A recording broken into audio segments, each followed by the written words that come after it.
মধু কাকে বলে? মধু চিনো তো নাকি? মধুর আরবি কি? মাশাআল্লাহ। এই মধু একজন চিনে না, ধরো কেউ জীবনে মধু দেখে নাই, তোমাকে জিজ্ঞাসা করলো মধুটা কেমন, তুমি মধুর সংখ্যাটা দুইভাবে দিতে পারবা। দুইভাবে মধুর সংখ্যা দেওয়া যায়। একভাবে মধুর সংখ্যা দিলে যে মধু জীবনে খায় নাই সে খাওয়ার জন্য পাগল হয়ে যাবে, তবে ভাই মধুর কেজি কত, যত টাকা হোক আমাকে একটু আইনে দাও। আরেকভাবে সংজ্ঞা দিলে যে খাইছে সেও বমি করে বাইর করে ফেলবে। কিন্তু দুটাই সত্য সংজ্ঞা, দুটা ভুল নেই। যদি আমি সংজ্ঞা দিই যে মধু হইল মৌমাছি নামক এক ধরনের প্রাণী আছে, এরা বিভিন্ন ফুলের উপরে গিয়ে বসে, ফুলের ভিতর থেকে রসগুলো সংগ্রহ করে, যে রসগুলো খুবই সুস্বাদু, যে রসগুলো খুবই ভিটামিন যুক্ত, যে রসগুলো শরীরের জন্য খুবই উপকারী, অনেক রোগের ওষুধ, এইটাকে সংগ্রহ করে তারা একত্রিত করে এক জায়গায় জমাট বাঁধে। সেখান থেকে সংগৃহীত রসটা ওই যে জিনিসগুলো পাই আমরা, সেই জিনিসের নাম হলো মধু। এখন যে শুনবে সে বলছে, ভাই মধুর কেজি কত, কোথায় পাওয়া যায় এটা, আমাকে একটু 1 কেজি এনে দাও তো। সে খুঁজতে থাকবো কোথায় মধু পাওয়া যায়, কারণ এটা এত উপকারী, এত সুস্বাদু, এত রোগের ওষুধ, এটা তো খাইতেই হবে। আরেকজন বললো যে মধু হইল মৌমাছি নামক এক প্রকারের প্রাণী আছে, এরা বিভিন্ন ফুলের উপরে ঘুরে সেখান থেকে রস সংগ্রহ করে। রসটা তারা প্রথমে তাদের পেটের ভিতরে নেয়, খেয়ে আসে, তারপরে তারা পায়খানা করে। পেটের ভিতরে নিয়ে তারপরে ওই পোকাটা, ওই প্রাণীটা পায়খানা করে। ওই পায়খানাটা পরবর্তীতে জমাটবদ্ধ হয়ে সেটা বের করে, আর সেটা এখান থেকে যে নির্যাসটা পাওয়া যায় এটার নাম মধু। তার কথা কিন্তু সত্য, কথা কিন্তু মিথ্যা না, মধুর সংজ্ঞা কিন্তু ঠিক আছে। তার মধু ওই মৌমাছি খায় আবার পরে বের করে, কথাটা ঠিক আছে। এখন যে খাইছে একবার, সেও বমি করে বাহির করে দেওয়ার চেষ্টা করবে যে কি খাইলাম, যে মৌমাছির পায়খানা খাইছি। তাহলে একজন দায়ীর ভূমিকা হবে এরকম, দায়ী সমাজের মানুষকে সুন্দরভাবে উপস্থাপনা করবে জিনিসটা, তখন মানুষ উদ্বুদ্ধ হবে এটার প্রতি। হাসান ইবনে সাবিত রাদিয়াল্লাহু তাআলা আনহু, নাম শুনছো না? উনি কে? সাহাবীর রাসূল সাল্লাল্লাহু আলাইহি ওয়াসাল্লাম। কুরাইশরা এসে নবী সাল্লাল্লাহু আলাইহি ওয়াসাল্লামকে বিভিন্ন ধরনের তিরস্কার করতেছে, বিভিন্ন রকমের গালিগালাজ করতেছে কবিতা দিয়ে। আল্লাহ রাসূল সাল্লাল্লাহু আলাইহি ওয়াসাল্লাম বললেন যে তোমাদের মধ্যে কে আছে যে কুরাইশদের এই কথাগুলোর জবাব কবিতা দিয়ে দিবে? হাসান ইবনে সাবিত রাদিয়াল্লাহু তাআলা বলেন, আনা লাহা ইয়া রাসূলুল্লাহ, আমি আছি। তখন আল্লাহ রাসূল সাল্লাল্লাহু আলাইহি ওয়াসাল্লাম বলেন, উহজু কুরাইশান, কুরাইশদেরকে তুমি ব্যঙ্গ করে তাদের কথাগুলোর জবাব দিয়ে তুমি কবিতা রচনা করো। এখন কুরাইশদেরকে ব্যঙ্গ করতে গেলে, কুরাইশদেরকে যখন তিরস্কার করে কথা বলবে, তো নবী সাল্লাল্লাহু আলাইহি ওয়াসাল্লাম মতো কুরাইশ।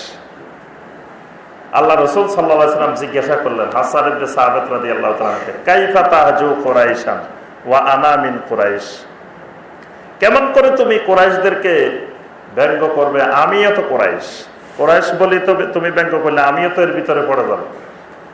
তখন হাসান ইবনে সাবিত রাদিয়াল্লাহু তাআলা বলছিলেন যে আনা আসুল্লুকা মিনহুম কামা তুসাল্লু শাআরাতু মিনাল আজিন।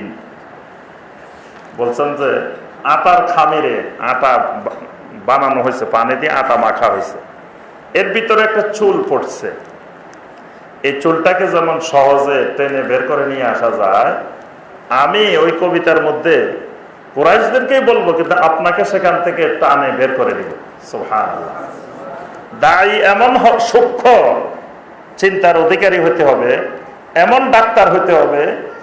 দায়ী আরেক ধরনের ডাক্তার, বড় ডাক্তার, ওই শরীরে যিনি চিকিৎসা করে তার থেকে উনি বড় ডাক্তার, কারণ উনিও মানুষের চিকিৎসার কাজে করেন। এজন্য দায়ী এমন ভূমিকা রাখতে হবে যে ভূমিকায় ওই চুলটাকে টেনে বের করে আনার মতো ভূমিকা, না হয় সমাজে দাওয়াত কাজ করা যায়। এই জন্য আমি তোমাদেরকে যে নসিহতটি, যে পরামর্শটি দিব, প্রথম কথা হইল আলেম হইতে হবে আলেমের মতো। মানে এলেমের কোনো বিকল্প নাই। আর এলেমবিহীন কিছুদিন চলা যায়, পরে আর চলা যায় না, একসময় গিয়ে থেমে যেতে হয়। দেখবে অনেক বক্তা সুরের কারণে, বিভিন্ন কারণে প্রথম প্রসিদ্ধি পাই গেছে, পরে কিন্তু তার এলেমের অবস্থা ধরা পড়ে যায়। তার এলেমের আকীদা গন্ডগোল আছে, তার এলেমে গন্ডগোল আছে, কিচ্ছা কাহিনী বলতে থাকে, এটা বলতে থাকে, সেটা, তার এলেমের দুর্বলতা আছে, এলেম নাই, বক্তা হয়ে গেছে। এই জন্য আগে এলেম লাগবে। এলেমের শক্তিটাই আলাদা, এলেমের পাওয়ারটাই আলাদা। এলেম থাকলে চিৎকার দেওয়া লাগে না, তারপরে ধমক দেওয়া লাগে না, মানুষের গালিগালাজ করা লাগে না। এলেম না থাকলে, দুর্বল হয়ে গেলে, এলেমের দলিল যখন দুর্বল, তখন তার মুখ শক্তিশালী হয়ে যায়।